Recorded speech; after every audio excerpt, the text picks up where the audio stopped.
Welcome to Fantasia, home of the melodious. My name is Azallea, and today, gonna be bringing you guys another replay review, this time playing with Lunalights. So let's just jump right into this. I start the game off, set the blue cat in the Mystical Space Typhoon, and he's playing insects over here.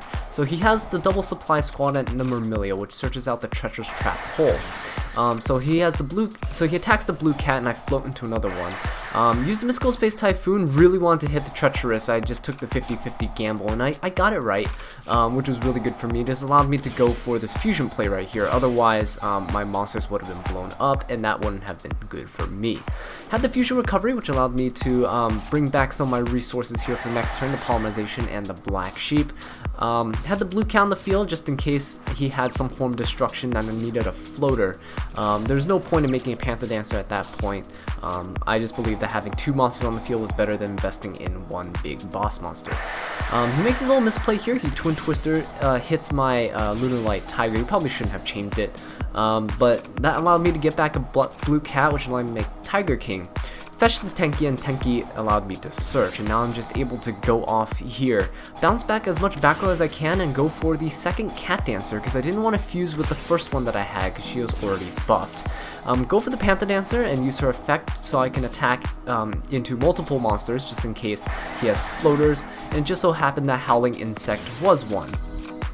So it'd be pointless for him to float into another Howling Insect, because Panther Dancer would just be able to attack into every single one of them, and then I attack him with both Tiger King and Cat Dancer for game. So that's it for the first one. Let's go right into the second one. Alright, so for the second replay, I believe I start off again, this time setting the purple butterfly. Didn't really have any other better options in my hand, but he starts off with Supply Squad and a gold sarcophagus, which allows him to banish Resonance Insect and send Skullmark Ladybug to the graveyard for 1,000 life points. I got really lucky with the black sheep. I was able to search the fusion substitute and go for the white rabbit black sheep combo to get the Cat Dancer. Now I make a mistake here, and I did not tribute the purple butterfly to allow the Cat Dancer to attack everything twice. And you'll see what happens here, where he just summons the Myrmilia, searches the treacherous trap hole, and is able to go for an underground arachnid, stealing my Cat Dancer. This is really quite unfortunate, and the turning point of this duel, I believe, where I lost a lot of my momentum and a lot of my resources because my hand wasn't too great. Had to use the Raigeki on the underground arachnid because my white rabbit and black sheep got treacherous trap hold. He was able to go for the Doom Dozer and the Resonance Insect, putting two monsters on the field, which means that I can go for the Odd Eyes Fusion next turn. And I choose to bounce back the Doom Dozer, I believe, because it was the bigger monster I couldn't attack over. Try to go for the extra draw and get the MST, see if I can clear out any back row, but it was only an Insect Neglect, so it was wasted there. Make this Sky Cavalry Centauria, which was pretty nice. I was feeling pretty safe with both of these on the field, except Vortex didn't have a negation because I didn't have anything in my extra deck. However, he was able to search out the Kumungus, which was able to get rid of one of my monsters. And he's also able to use Beatron to get back the Inferni Beetle to go for a second underground arachnid, and that that was able to seal the deal. So really good plays on his part, and I really do like his deck. So let's go into the third game. Alright, so for the third game, I believe I made to go first yet again. Set the blue cat. This deck doesn't really do well going first. The extra draw really does help, but in this case, it didn't really do anything, and I forgot to activate the Odd-Eye Pendulum Dragon on my first turn. Not that it would have mattered too much, but got the Lunalight Tiger. So if you look at my hand, got the two white rabbits, the tiger, and the perfume, which means that I have 4 cards that rely on me having monsters in my graveyard, and as you can tell, it is empty. But he was really smart about this, and he probably didn't know about my bricky hand. However, he took my blue cat just to prevent me from floating with his underground arachnid. That was really smart, and a good play from him. But he had 2 monsters on the field, which allowed me to go for the Odd Eyes Vortex Dragon, which allowed me to bounce back his underground arachnid and put the blue cat back into my graveyard. And because of that, I'm able to go off here and make Cat Dancer.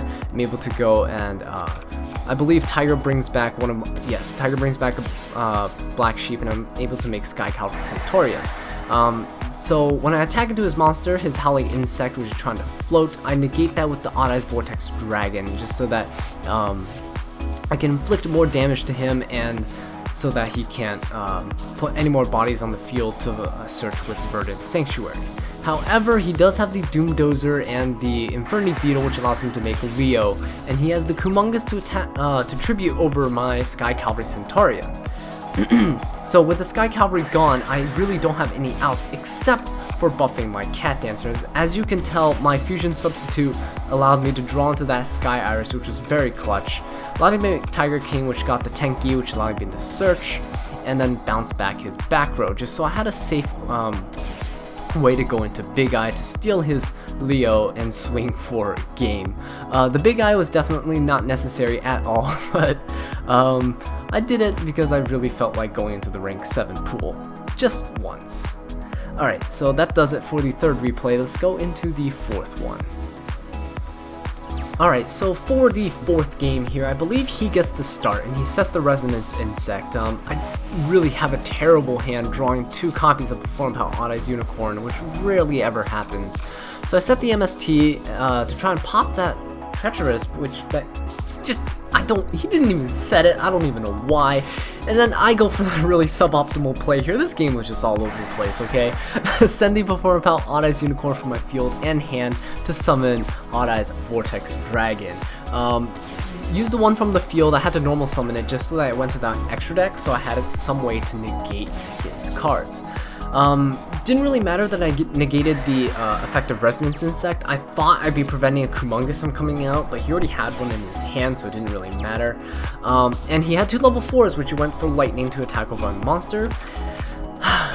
But over here, he has the Kumongous in hand that he didn't use against my Cat Dancer, which I found really weird.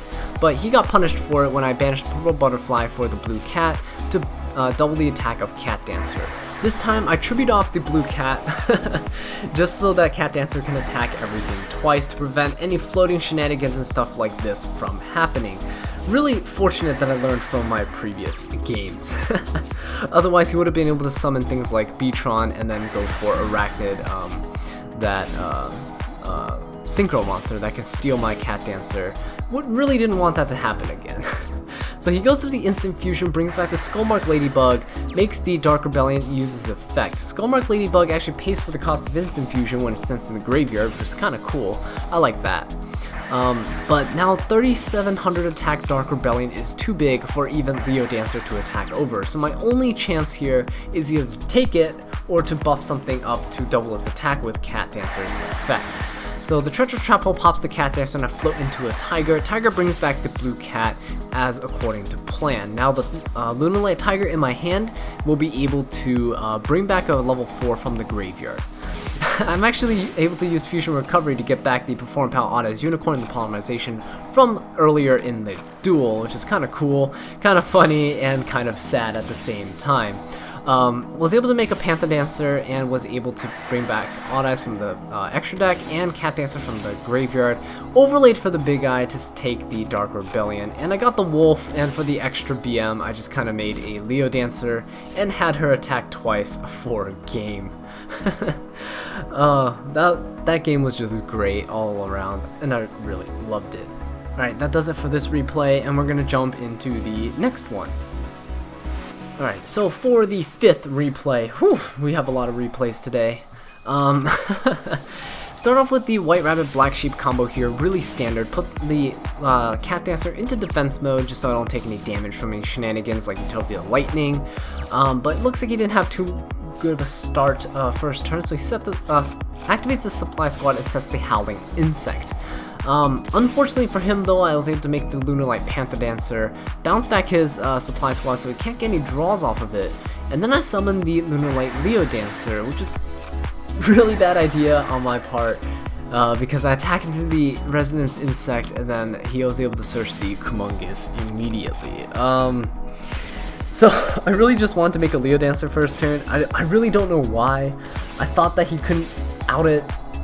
Then I realized when I was attacking to the Resonance Insect that, oh wait, yeah, right, he can search the Kaiju, and I got punished real hard for that. And now he has the Dark Rebellion and the Doomdozer on the field. I was able to bounce back the Dark Rebellion with the Odd Eyes Vortex Dragon and create a decent board Sky Cavalry, Vortex, and Panther Dancer that I got back from the graveyard. Attacking the Doomdozer and put it back into the hand with the Sky Cavalry.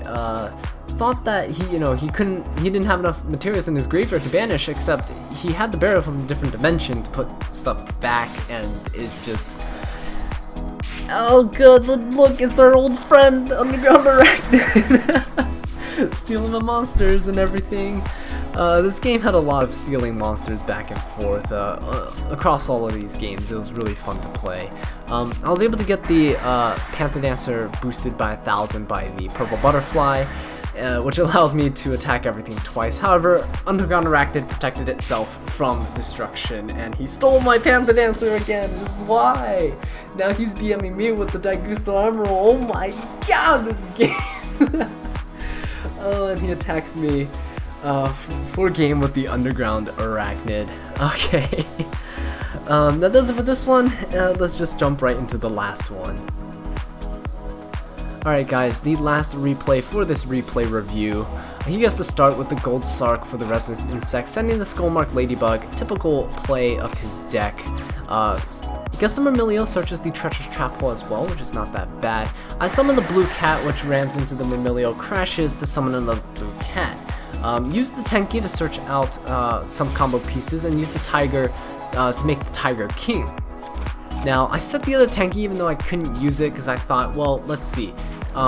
He can use resources to pop it, and that's completely fine, which is what he went for here, which actually allowed me to get some draws off of on Max C, which was pretty good. And I set the Tenki because I didn't really need another one. It would have been nice to have, but it wasn't something that was completely necessary for me because I already had all the combo pieces in my hand, as you can tell right now. Summon the White Rabbit, get back the Black Sheep, do a little combo there, of course, the typical stuff. This is mostly to bait out the Treacherous Trap Hole because I had enough revival in the form of Tiger and such like that. Fusion Recovery as well to just get back resources and just fuse over and over and make a Panther Dancer, boosted up by a Blue Cat. Was able to actually get a Lunalight Wolf on the field so I could summon Panther Dancer, and this was pretty cool because I could actually make a Leo Dancer on top of 5600 attack, double attacking Panther Dancer. So both my monsters attacked twice and they were able to finish the game off real nice, real smooth, and a great way to end the video. So yeah, I hope you guys enjoyed this video. You guys have been asking me for a longer video, so I guess this kind of counts. Hopefully it's been entertaining. I had to take a lot of takes for these replays, just commentating over them. And I was just kind of losing it. I think you can kind of tell my sanity was decreasing with every replay from the first one to this one. Don't know if I'll be able to do this again. I just don't know. Anyway, thank you guys all so much for watching this video. Really do appreciate it, and thank you all so much for the 600 subscribers. We passed that mark actually a little while back, which is kind of cool because we're growing at a really rapid rate. So yeah, if you enjoyed it, please leave a like, subscribe for more Lunalight content, and leave a comment down below letting me know what I can do to improve. And until next time, take care.